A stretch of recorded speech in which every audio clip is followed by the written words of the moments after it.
સાબરકાંઠાના હિંમતનગરમાં અકસ્માતમાં મોત બાદ હોબાળો થયો। હિંમતનગર શામળાજી હાઈવે પર ચક્કાજામ કરી વિરોધ કરાયો। ગામડી પાસે સ્થાનિકોએ ચક્કાજામ કર્યો। વાહનોની કતાર લાગી। હાઈવે પર પથ્થર લાકડાઓ મૂકવામાં આવ્યા। ટાયર સળગાવવામાં આવ્યા। ચક્કાજામના પગલે હાઈવેની બંને તરફ વાહનોની લાંબી લાઈનો લાગી।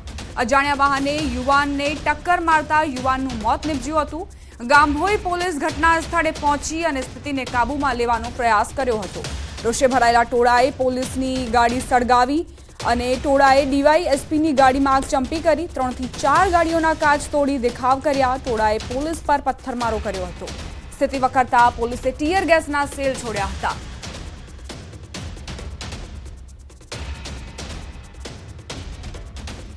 હિંમતનગરમાં અકસ્માત બાદ આ રીતે આખું ટોળું વિફર્યું અને અહીં લોકોએ ચક્કાજામ કર્યો। ટાયર પણ સળગાવવામાં આવ્યા। પોલીસની ગાડીને પણ આગ ચંપી કરવામાં આવી છે। હાઈવે પર પથ્થર લાકડાઓ મૂકવામાં આવ્યા અને આ જે ભીડ હતી તે એટલી બેકાબુ બની ગઈ હતી કે પોલીસને ટીયર ગેસના સેલ છોડવાની ફરજ પડી હતી।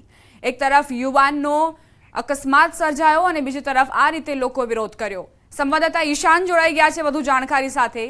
ઈશાન, આજે લોકોએ અહીં ચક્કાજામ કર્યો, તેમની માંગ શું હતી? जी ચોક્કસ દીપા વાત કરવામાં આવે તો નેશનલ હાઈવે નંબર 8 કે જ્યાં હિંમતનગર ગામડી પાસે વહેલી સવારે અજાણ્યા વાહનની ટક્કરે સ્થાનિક યુવકનું મોત થયું હતું ને જેને લઈને લોકોમાં રોષ જોવા મળ્યો હતો। વર્ષોથી અહીંયા પુલ બનાવવાની માંગ હતી। પુલ ન બનતા વારંવાર અકસ્માત સર્જાય છે। વારંવાર સ્થાનિકો મોતને ભેટતા હોય છે। તેને લઈને સ્થાનિકોમાં રોષ જોવા મળ્યો હતો અને આજે વહેલી સવારથી લોકોનો ગામના ટોળાઓ ઉમટી પડ્યા હતા અને હાઈવે ચક્કાજામ કર્યો હતો। બંને સાઈડ પર પથ્થર મૂકી અને મોટા ઝાડવાઓ મૂકીને ચક્કાજામ કરવામાં આવ્યો હતો। કેટલીક પોલીસની ટોળા વિફરેલા ટોળાએ પોલીસની ગાડી પર હુમલો કર્યો હતો। ચક્કાજામ આગ ચંપીનો પણ બનાવ સામે આવ્યો હતો અને ટાયર પણ રોડ પર સળગાવ્યા હતા। એટલે તેને લઈને પોલીસનો કાફલો ઘટના સ્થળે પહોંચ્યો હતો અને એસપી વિજય પટેલ સહિત ત્યાં પહોંચ્યા અને ત્યારબાદ ભારે જહેમત બાદ 2 થી 3 કલાક બાદ અત્યારે હાલ તો રસ્તો ખુલ્લો કરાયો છે। વાહન ચાલકોએ આસ્કારો લીધો છે। જી ઈશાન, પોલીસે કેવા પ્રકારની કાર્યવાહી કરી આ અકસ્માત સર્જાયા બાદ? કારણ કે જે આ લોકો હતા તે અકસ્માતના કારણે જ વિફર્યા હતા। હા જી દીપા, ચોક્કસ કે પોલીસ ઘટના સ્થળે પહોંચી પહેલા તો પોલીસ પર પણ હુમલો થયો હતો અને ત્યારબાદ પોલીસે એસપી ડિવિઝન ડીવાયએસપી સહિતનો કાફલો એલસીબી એસઓજી તમામ મુદ્દા ઘટના સ્થળે પોલીસનો કાફલો પહોંચ્યો હતો અને લોકોને સમજાવવાના પ્રયાસ કર્યા હતા અને ત્યારબાદ મામલો ઠારે પડ્યો હતો અને હાલ એસપી દ્વારા તમામ લોકોને આ સમગ્ર મામલે શાંત રાખવા માટે અપીલ પણ કરી હતી અને અત્યારે હાલ તો તમામ લોકોને સમજાવટ બાદ રસ્તો ખુલ્લો કરવામાં આવ્યો છે અને જેના કારણે અત્યારે હાલ રસ્તો ખુલ્લો થઈ ગયો છે। દીપુ, ઈશાન, આ પહેલા પણ વારંવાર અકસ્માતની ઘટનાઓ શું અહીં બનતી આવી છે એટલે લોકોએ પિત્તો ગુમાવ્યો? ચોક્કસ કે આ જે ગામડી છે ત્યાં નેશનલ હાઈવે પસાર થાય છે જ્યાં અનેકવાર અકસ્માતો સર્જાય છે જેના કારણે અગાઉ પણ ચક્કાજામના બનાવો સામે આવ્યા હતા। જ્યારે 6 લેનમાં રૂપાંતર થઈ રહ્યું ત્યારે પણ લોકોએ વિરોધ કર્યો હતો કે અહીંયા પુલ બનાવવાની માંગ કરી છે, પરંતુ પુલ ન બનતા આખરે લોકો વારંવાર અહીંયા અકસ્માત સર્જાય છે। તેના કારણે આ લોકો છે લોકોએ આજે ચક્કાજામ કર્યો હતો। એક જ માંગ છે કે જલ્દીમાં જલ્દી પુલ બનાવવામાં આવે, નહીં તો આગામી સમયમાં પણ આવો કોઈ બનાવ બનશે તો ચક્કાજામ કરવાની ચીમકી પણ ઉચ્ચારી હતી। જી આભાર ઈશાન જાણકારી આપવા માટે।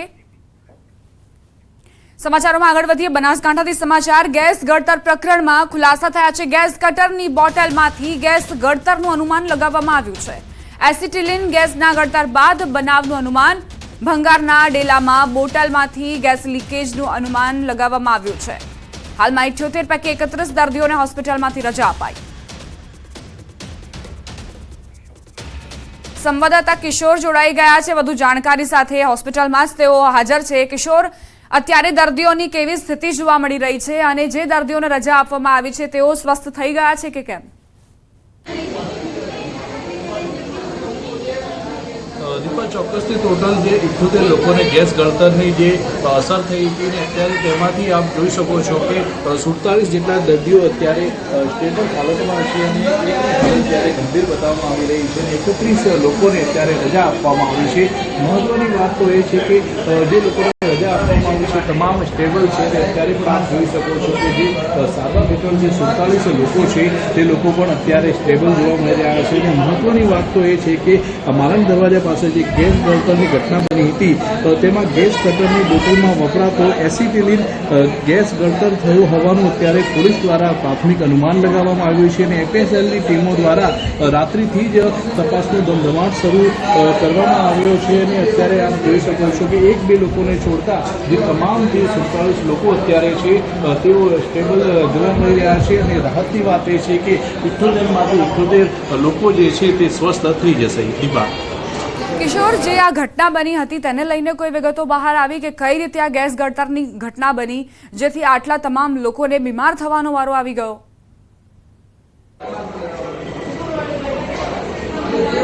આપણે ચોક્કસથી જણાવ્યું કે સાંજે 5:30 વાગ્યાના સમયે જ્યારે લોકો પોતાના ઘરે હતા તે દરમિયાન જ પહેલાં એક ધડાકો થયો હતો અને ધડાકો થયા બાદ જે છે તે અફરાતફરીનો માહોલ સર્જાયો હતો અને લોકોને શ્વાસ લેવામાં પ્રોબ્લેમ થઈ હતી. અને તેના પછી 10 જેટલી એમ્બ્યુલન્સ અને રિક્ષાઓ દ્વારા જે લોકોને અહીંયા સિવિલ હોસ્પિટલમાં લાવવામાં આવ્યા હતા અને તેમને શ્વાસની તકલીફ હોવાથી તાત્કાલિક તેમની સારવાર આપવામાં આવી હતી. અને આપ અત્યારે પણ દ્રશ્યોમાં જોઈ શકો છો કે 78માંથી જે 47 જે લોકો છે તે સારવાર લઈ રહ્યા છે અને 31 લોકોને સ્વસ્થ થતાં તેમને રજા પણ આપવામાં આવી છે. મહત્વની વાત તો એ છે કે એસિડિન નામનું જે ગેસ હતો તેનું ગળતર કરવાના લીધે આ ઘટના બની હતી. અને પોલીસ દ્વારા પ્રાથમિક તપાસમાં પણ બહાર આવ્યું છે કે ધંધાના ડેલામાં પડેલ ગેસ કટરની બોટલમાંથી ગેસ લીકેજ થયો હોવાનું અનુમાન લગાવવામાં આવ્યું છે. અને આ મામલે પોલીસે તપાસનો ધમધમાટ શરૂ કર્યો છે. મહત્વની વાત તો દીપા એ છે કે જે તમામ લોકો છે તે લોકો અત્યારે સ્વસ્થ જોવા મળી રહ્યા છે અને 47 લોકો સારવાર હેઠળ છે તે પણ અત્યારે સ્ટેબલ છે. એ રાહતની વાત છે. દીપા, આભાર કિશોર તમામ જાણકારી આપવા માટે. સમાચાર દ્વારકાથી પ્રાપ્ત થઈ રહ્યા છે. બેટ દ્વારકામાં આખલાનો આતંક જોવા મળ્યો છે. 2 આખલા બાખડતા અફરાતફરી મચી ગઈ. આખલા બાખડતા પાથરણાવાળાને નુકસાન પહોંચ્યું. વેપારીઓના માલ સામાનનો કચ્ચર ઘાણ વાળ્યો. આખલાના આતંકથી સ્થાનિકો પરેશાન થયા છે. સંવાદદાતા મુકુંદ જોડાઈ ગયા છે વધુ જાણકારી સાથે. મુકુંદ, વારંવાર આ પ્રકારની ઘટનાઓ બની રહી છે અને જે નાગરિકો છે તેમને મુશ્કેલીનો સામનો કરવો પડે છે. જી, વાત કરવામાં આવે તો દેવભૂમિ દ્વારકા જિલ્લામાં આખલાનો આતંક દિવસે ને દિવસે વધતો જાય છે. ત્યારે દ્વારકા બાદ હવે બેટ દ્વારકામાં પણ આખલાનો આતંક શરૂ થયો છે. બેટ દ્વારકામાં સિગ્નેચર બ્રિજ બની ગયા પછી આખલાઓ ત્યાં પહોંચી ગયા છે અને આખલાઓનો ત્રાસ વધી ગયો છે. બેટ દ્વારકામાં દ્વારકાધીશનું જે મંદિર આવેલું છે તે મંદિરની નજીકના વિસ્તારમાં જે પાથરણા પાથરેલા હતા તે પાથરણાને પણ આખલાએ નુકસાન કર્યું છે. વેપારીઓ છે તે વેપારીઓનો સામાન છે તે સામાન પણ વેરવિખેર કરી નાખ્યો છે. અને યાત્રાધામ દ્વારકામાં હવે દ્વારકા બાદ હવે બેટ દ્વારકામાં પણ આખલાનો આતંક વધ્યો છે. જી, આભાર મુકુંદ જાણકારી આપવા માટે.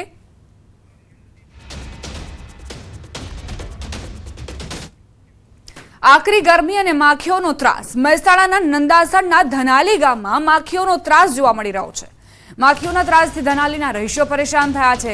ઘણા સમયથી ઘણા દિવસોથી ગામમાં માખીઓનો ત્રાસ વધતા જ લોકો પરેશાનીનો સામનો કરી રહ્યા છે. ઘરમાં ઘર બહાર જ્યાં જુઓ ત્યાં માખીઓના ઝુંડ નજરે પડશે. માખીઓ વધતા લોકોનું રોજિંદા જીવન પર પણ થઈ રહી છે. વધતી માખીઓની સંખ્યાના કારણે સ્થાનિકોને રોગચાળાની ભીતિ સતાવી રહી છે. આકરી ગરમી, બફારો અને ઉપરથી માખીઓના ત્રાસથી અહીં લોકો કંટાળી ગયા છે. બહાર નીકળતા પણ તેમને ડરનો અહેસાસ થઈ રહ્યો છે કારણ કે આ માખીઓના કારણે અને માખીઓના ઝુંડના કારણે લોકોને રોગચાળાની સમસ્યા થઈ શકે છે. ઘરની અંદર હોય કે બહાર જ્યાં જુઓ ત્યાં બસ માખીઓના ઝુંડ જ નજરે પડી રહ્યો છે અને પ્રશાસન તેને લઈને કઈ કામગીરી કરે તેવી માંગ છે સ્થાનિકોની. આકરી ગરમી વરસી રહી છે. બપોર દરમિયાન લોકો બહાર નીકળવાનું ટાળી રહ્યા છે પરંતુ અહીં તો ઘરની અંદર પણ માખીઓના ઝુંડના કારણે લોકો પરેશાન બન્યા છે. ધનાલી ગામમાં, નંદાસરના ધનાલી ગામમાં આ રીતે રહીશોએ પોતાની વ્યથા ઠાલવી અને સાથે જ તેમણે એ પણ કહ્યું કે પ્રશાસન ઝડપથી પગલાં લે. સંવાદદાતા કેતન જોડાઈ ગયા છે વધુ જાણકારી સાથે. કેતન, કેવા પ્રકારની સમસ્યાઓ જોવા મળી રહી છે ગામ લોકોમાં? ચોક્કસથી દીપા જણાવ્યું તો માખીઓના ત્રાસથી જે ગ્રામજનો હોય છે તે પરેશાન થયા છે તેવી જે ઘટના હોય છે તે સામે આવી છે. મહેસાણાના નંદાસરના ધનાલી ગામના જે પ્રજા હોય છે તે પ્રજાજનો હાલમાં પરેશાન થયા છે. છેલ્લા કેટલાક દિવસથી ગામમાં જે માખીનો ત્રાસ વધે છે તેના કારણે આ જે ગ્રામજનો હોય છે તેમને પરેશાન થવાનો વારો આવ્યો છે. ઘરમાં બહાર જ્યાં જુઓ ત્યાંથી માખીઓ અને માખીઓ જ દેખવામાં આવી રહી છે, જેના કારણે આ જે લોકો હોય છે તે પરેશાન થયા છે. માખીઓના વધતા ત્રાસથી લોકોનું જે રોજિંદુ જીવન હોય છે તે પણ જીવવું મુશ્કેલ બને છે, કેમ કે ઘરે જઈએ, બહાર જઈએ, કોઈ પણ જગ્યાએ જઈએ તેમને માખીઓનો તે ત્રાસ હોય છે. તેના કારણે તેઓ મુશ્કેલી અનુભવે છે. તેના કારણે તેઓ સ્થાનિક પ્રશાસનને પણ આજીજી કરી રહ્યા છે કે તેમને આ જે મુશ્કેલી હોય છે તેમાંથી તેમને દૂર કરવામાં આવી. જી આભાર કેતન જાણકારી આપવા માટે. સમાચાર રાજકોટથી પ્રાપ્ત થઈ રહ્યા છે. રાજકોટમાં સરકારી બાબુઓ હજુ પણ લેટ લતીફ છે. ન્યૂઝ 18ના રિયાલિટી ચેકમાં મોટા ખુલાસા થયા. આજથી જનસેવા કેન્દ્રનો સમય બદલાયો છે. સવારે 9 વાગ્યાનો સમય છતાં કેટલાક હાજર જ ન જોવા મળ્યા. સવારે 9 વાગ્યાનો સમય કરાયો છતાં ન્યૂઝ 18 ગુજરાતીના રિયાલિટી ચેકમાં જનસેવા કેન્દ્ર પરના ઘણા ટેબલ ખાલીખમ જોવા મળ્યા. કલેક્ટર કચેરીમાં જ આવેલા જનસેવા કેન્દ્રમાં અધિકારીઓના ટેબલ ખાલી જોવા મળ્યા.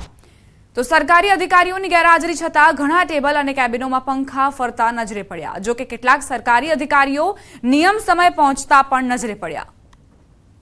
ગરમી ખૂબ વરસી રહી છે અને એવામાં જે અરજદારો આવી રહ્યા છે તેમને ઝડપથી જ તેમના ડોક્યુમેન્ટેશનમાં પ્રક્રિયા સરળ રહે એટલે આ નિર્ણય કરવામાં આવ્યો હતો કે વહેલા અધિકારીઓ પહોંચે. 9 વાગ્યાનો સમય નિર્ધારિત કરાયો હતો, પરંતુ ઘણી ટેબલ ખાલી જોવા મળી, ખુરશીઓ ખાલી જોવા મળી. હા, પરંતુ પંખા જરૂરથી ચાલુ જોવા મળ્યા.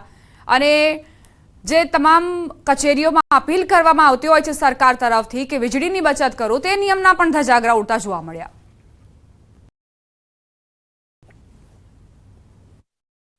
આજથી રાજકોટના જનસેવા કેન્દ્ર પર જે સમય છે તે વહેલો કરાયો છે.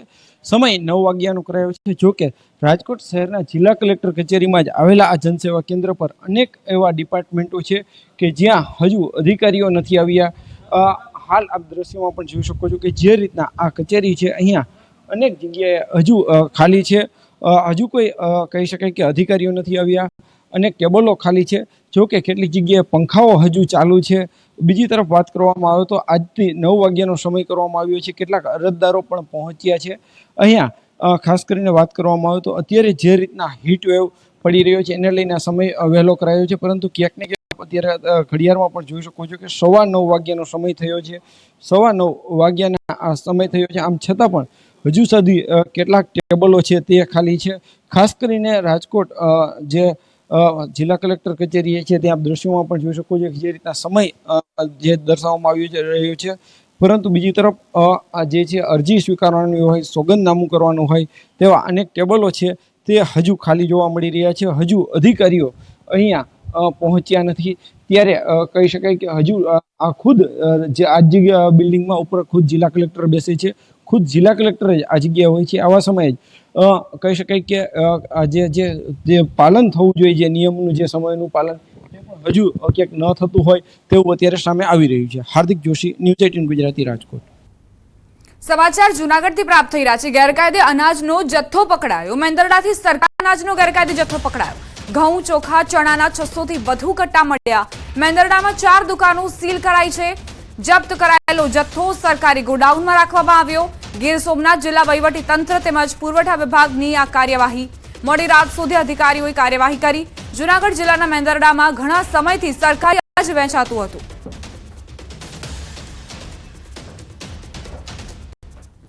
જુનાગઢ સરકારી ગોડાઉનનું રિયાલિટી ચેક કરતા આજે છે તે મીડિયાને છે તે અંદર પ્રવેશવા નહોતો દીધો. હું આપને જે દ્રશ્યો બતાવવાની કોશિશ કરી રહ્યો છું તે જુનાગઢ સરકારી ગોડાઉનના છે, જ્યાં દરવાજા ખુલ્લા છે પણ અંદર શું વસ્તુ ભરી રાખી છે તેને લઈને કોઈ ખુલાસો કરવામાં આવતો નથી. અહીંના જે સ્થાનિક અધિકારી છે તેની સાથે વાત કરતા એવું જાણવા મળ્યું છે કે અહીં ઘઉં, ચોખા, તેલ કે મગ છે કે બીજી વસ્તુઓ પડી છે, પણ શા માટે અહીંયા રિયાલિટી ચેક ન કરવા દીધી એ પણ એક મોટો સવાલ છે. બીજી તરફ જોવા જઈએ તો આ ગોડાઉનની અંદર એવું શું છુપાવી રાખ્યું છે જેને લઈને જે અધિકારીઓ છે તેને ગોડાઉનની અંદર જવાની સ્પષ્ટ ના પાડી દીધી હતી, તેને લઈ અને આ ગોડાઉનની અંદર કેવો વસ્તુ છે, કેવો માલ છે કે કઈ રીતનો સંગ્રહ કરેલો છે, કેટલો બગડેલો છે, કેટલો સારો છે તેનું કોઈ પણ ચેકિંગ થઈ શક્યું નથી. અને અધિકારીઓ આ બાબતે નનીઓ ભણી રહ્યા છે કે અમારે કોઈ વસ્તુ આરે લેવા દેવા નથી. ત્યારે આ ગોડાઉનની અંદર કેવો માલ છે, કેવો રેશનિંગ દુકાન અંદર સપ્લાય થતો હશે અને કેવો માલ ગ્રાહકો કે લોકો ખાતા હશે તે પણ એક સવાલ ઉભો થયો છે. અતુલ, ન્યૂઝ 18 ગુજરાતી, જુનાગઢ. જૂનાગઢમાં સરકારી અનાજના ગોડાઉનમાં રિયાલિટી ચેક કરવા માટે ન્યૂઝ 18 ગુજરાતીની ટીમ પહોંચી, પરંતુ અધિકારીએ અનાજના ગોડાઉનમાં શું છે તે અંગે કોઈ જ માહિતી ન આપી. જિલ્લા પુરવઠા અધિકારી દ્વારા ગોડાઉન ચેક નહીં કરવા દેવા સૂચના આપી દીધી અને ગોડાઉનમાં કયો માલ છે, કેટલો બગડેલો છે, ક્યાંથી આવ્યો છે અને કેવો માલ સરકારી દુકાન સુધી પહોંચે છે તે તમામ બાબતો પર અધિકારીઓ દ્વારા ઢાંક પીછોડો કરવામાં આવ્યો. સતત 2 કલાક સુધી અધિકારીઓએ ફોન ઉપાડવાની તકલીફ ન લીધી અને ગોડાઉનમાં એવું તે શું હતું કે અનાજ બાબતે તમામ અધિકારીઓ એક થઈ અનાજ વિશે પડદો પાડી રહ્યા છે.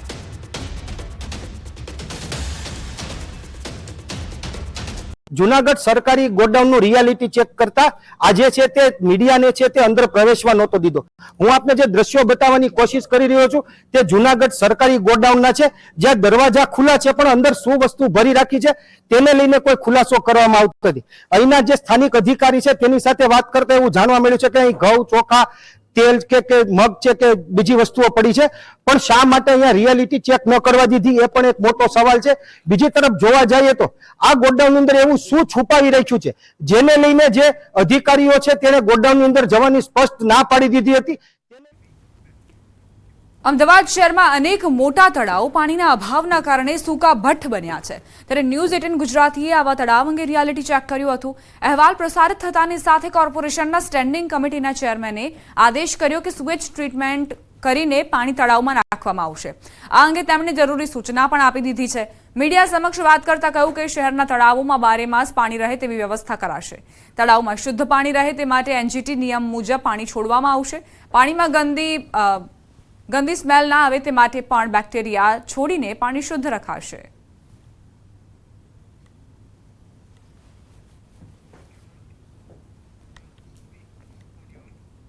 લોકો ગરમીથી બચવા માટે આખો દિવસ કોન્ક્રીટના જંગલની અંદર વસતા હોય છે, ત્યારે ગરમીથી રાહત મળે તે માટે આ તળાવનો સહારો લેતા હોય છે, પરંતુ તળાવમાં ન તો એક પણ ટીપું પાણી છે અને લોકોએ પણ અત્યારે હાલ આ તળાવ જે છે તે ક્રિકેટની પીચ બનાવી દીધી હોય તે પ્રકારના દ્રશ્યો અમદાવાદની અંદર જોવા મળી રહ્યા છે.